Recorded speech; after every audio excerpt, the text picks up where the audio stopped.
मित्रांनो, पार्टी करायची आहे तर मग चला ना, सोलापूर बरोबरच विजापुरात प्रसिद्ध असलेल्या चाचा मच्छी ढाब्यावर.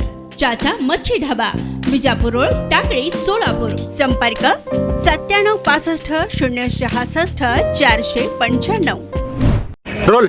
राष्ट्रवादी काँग्रेस पार्टी अजितदादाच्या माध्यमातून या महाराष्ट्रामध्ये तृतीयपंथी सन्मानाने जगला पाहिजे, तृतीयपंथीने न्याय मिळाला पाहिजे. त्या अनुषंगाने आज सोलापूर शहराचे अध्यक्ष सन्माननीय संतोषभाऊ पवार, राष्ट्रवादी काँग्रेस पार्टीचे आमचे मुख्य प्रवक्ते तसेच सोलापूर जिल्ह्याचे अध्यक्ष सन्माननीय उमेशदादा पाटील, सोलापूर शहराचे कार्याध्यक्ष जुबेरभाईजी बागवान आणि निवडणूक प्रमुख सुधीरजी खरटमल साहेब यांना राष्ट्रवादी युवक काँग्रेसच्या माध्यमातून आम्ही विनंती केली होती की तृतीयपंथींना कुठेतरी न्याय मिळाला पाहिजे.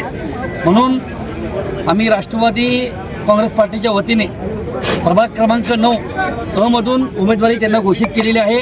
आम्ही नामनिर्देशन पत्र आता भरलेलं आहे आणि आमच्या अबोली अक्का या सोलापूर शहराच्या नव्हे तर महाराष्ट्राच्या प्रसिद्ध असणाऱ्या अबोली अक्का प्रभाग क्रमांक 9 मधून नक्कीच भरघोस मताने विजय होतील असा विश्वास आम्ही सगळ्यांनी ह्या ठिकाणी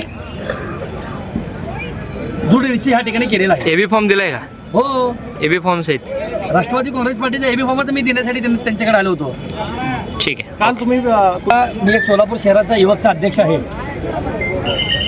दत्तात्रय मामा भरणे हे राज्याचे कृषी मंत्री आहेत आणि सोलापूर शहर जिल्ह्याचे संपर्क मंत्री आहेत संघटनेचे. आपल्या त्या अनुषंगाने जी भेट होती सोलापूर शहरामध्ये राष्ट्रवादी चालू करा. कुठला मंजेली हो मध्ये 9 मध्ये भरलं हो. हां, मी अजितदादा, उमेशदादा मला भरपूर सरकारी केलेत, मला तिकीट दिलेत.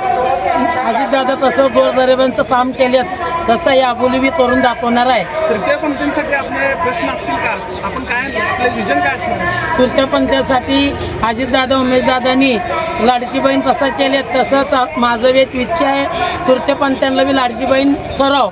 राष्ट्रवादी काँग्रेस पार्टीच्या माध्यमातून तृतीयपंथी प्रवर्गातून आपल्याला उमेदवारी डिक्लेअर करण्यात आलेली आहे. काय भावना आहेत आपल्या नेमक्या? आपल्या भावना काय? तुम्हाला उमेदवारी डिक्लेअर केली गेली? पर्वताचा विकास करणे, 9 मध्ये गोरगरिबांचं सगळ्यांचं किती अन्याय चाललेत ते सगळं मी या बोली मंजेली करून दाखवणार आहे. मतदारांना काय आवाहन करेल? 100% तू तिकीट घेऊन ये, आम्ही मतदान करून तुला जय जय करून देणार. मतदार तुम्हाला मतदान करतील का? 100% करतात. मी सगळ्यांचं चांगलं केलेलंच आहे, का करत नाही?